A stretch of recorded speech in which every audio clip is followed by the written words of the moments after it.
To the White House now, where President Trump spent the night and the early hours of this morning firing back at his critics as thousands of protesters defying a curfew gathered near the White House. More Republicans questioned his leadership in this crisis, and Democratic candidate Joe Biden accused Trump of turning the country into a battlefield. Our senior White House correspondent Cecilia Vega is tracking all the latest. Good morning, Cecilia. Hey, George, good morning to you. A remarkable more than 30 tweets and counting so far this morning alone from the president. But he is now saying that he's done more for black people in this country than any president since Abe Lincoln. And this is now growing fallout, as you mentioned, over his administration's move to forcefully clear out those protesters to make way for that presidential photo op. Overnight at the Lincoln Memorial, when is the change going to come? Protesters and the National Guard coming face to face. And outside the White House, I can't breathe. It was still a calmer scene than a day earlier, after authorities forcefully removed those peaceful protesters to make way for that presidential photo op outside historic St. John's Church. Sources telling ABC News that Attorney General Bill Barr, seen behind the police line just before authorities moved in, personally directed them to clear the crowd.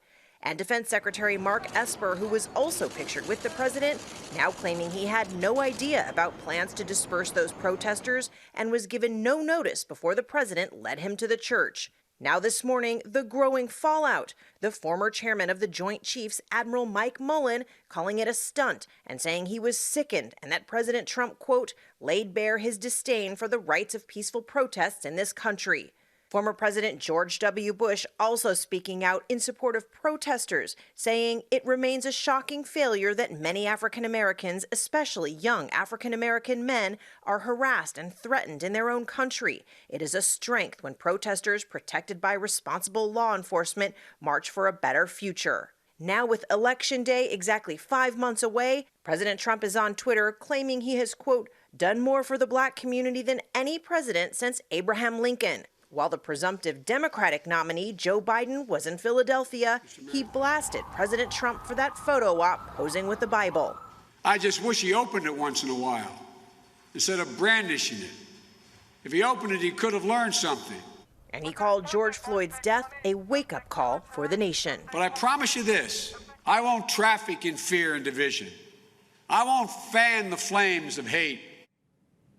Now, Biden is expected to attend George Floyd's funeral in Houston next week. Meantime, a new poll out says that more than half, 53% of Americans, believe race relations in this country have gotten worse, George, under President Trump. And Cecilia, among those dozens of tweets the president sent out overnight, his official announcement that the Republican National Convention will be moved from Charlotte, North Carolina. This is in response to the Democratic governor there saying he can't guarantee that they can safely gather in that arena.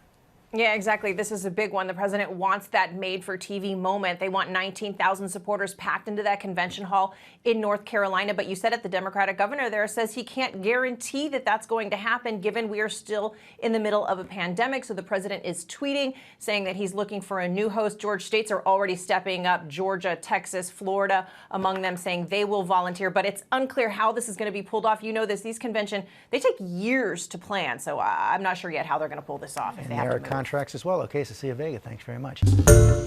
Hi, everyone. George Stephanopoulos here. Thanks for checking out the ABC News YouTube channel. If you'd like to get more videos, show highlights, and watch live event coverage, click on the right over here to subscribe to our channel. And don't forget to download the ABC News app for breaking news alerts. Thanks for watching.